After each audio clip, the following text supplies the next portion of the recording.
छत्रपती संभाजीनगर जिल्हाधिकारी कार्यालयात झालेल्या जिल्हा नियोजन समितीच्या बैठकीत मंत्री संजय शिरसाट आणि काँग्रेसचे खासदार कल्याण काळे यांच्यात जोरदार शाब्दिक खडाजंगी झाल्याची माहिती समोर आली। मका खरेदीच्या मुद्द्यावरून सुरू झालेला वाद पुढे खासदारांना बैठकीत बसू द्यायचं की नाही यापर्यंत येऊन पोहोचलाय।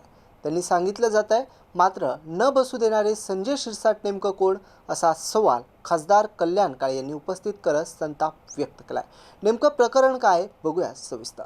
जर एक विषयावर जर तुम्ही 2 तास बोलत नाही साहेब, मागच्या वर्षी आपल्या जिल्ह्यामध्ये कापूस आणि मक्का खरेदी हे सगळे विषय मी इथे घेतले, आपल्याला बोलू लागलो।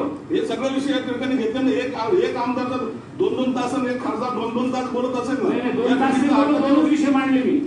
ठीक आहे खासदार साहेब, ठीक आहे, असं कसं बोलून चालेल? कोणाला बसू द्यायचं कोणाला नाही तुम्ही ठरवेल। काळे साहेब बोललं असेल, परंतु हे आमचं एखाद्या वेळेला मीटिंग मध्ये काय किती एखादा विषय कितपर्यंत आणायचा, कुठपर्यंत न्यायचा आणि त्याच्यावर किती चर्चा करायची याला बी काही मर्यादा असतात। म्हणून नंतर झालेली मीटिंग बघा किती शांततेत आणि चांगल्या पद्धतीने पार पडली आणि कल्याण काळेचं माझं काही वय नाहीये, ते माझे मित्र आहेत। नंतरची मीटिंग धोरणात्मक होती। क्यूआर कोडचा अधिकार नाहीये कुणाला बसू द्यायचं नाही, तो संविधानाने त्यांना अधिकार दिला। आता तो त्यांना अधिकार, तो त्याच्याबद्दल भाष्य करणं योग्य नाही। त्यांचं माझं कॉम्प्रोमाइज झालेलं आहे। क्यूआर कोडचा अहवाल आला काय झालं? अहवाल आलेला आहे, तो अहवाल तुम्ही पाहिलेच नाही। निश्चित आमच्या कलेक्टरांकडे मी तो दिलेला आहे। कलेक्टर त्याच्यावर सर्व अहवाल पाहून मला त्याचा ब्रीफ करतो। वाद वगैरे असा इश्यू नाही, ही शासकीय कार्यालयातली बैठक आहे। दरवर्षी नियमाप्रमाणे खरीप आढावा बैठक जिल्हाधिकारी कार्यालयात माननीय पालकमंत्री महोदय यांच्या अध्यक्षतेखाली पार पडत असते। पण त्या बैठकीला सफिशियंट टाईम किंवा पूर्ण वेळ जसा दिला पाहिजे तो दिला जात नाही आणि म्हणून घाईघाईत काहीतरी मीटिंग करायची या उद्देशाने मी पालकमंत्री महोदयाला काही विषय मांडले।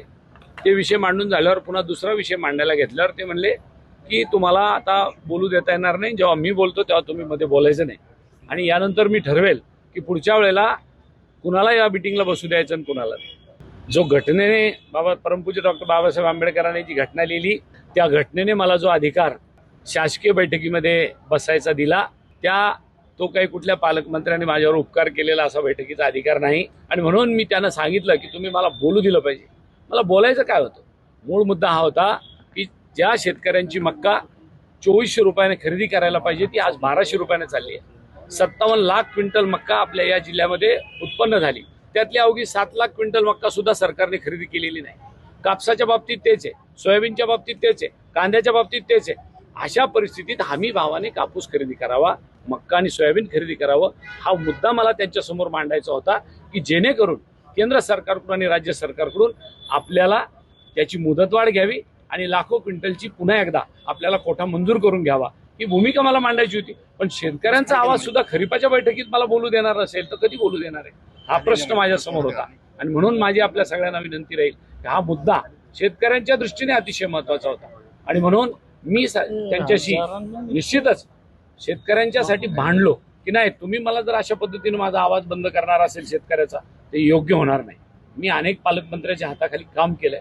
10 वर्ष आमदार असताना प्रत्येक पालकमंत्री हे खरीपाची वेगळी बैठक दिवसभरासाठी घेऊन पूर्ण वेळ देऊन त्यांचे विषय समजून घ्यायचे, परंतु या पालकमंत्री महोदयांनी त्या शेतकऱ्यांच्या मागणीला न्याय दिलेला नसल्यामुळं मला खऱ्या अर्थाने या बैठकीमध्ये माझे विषय मांडावे लागले आणि भांडावे लागले।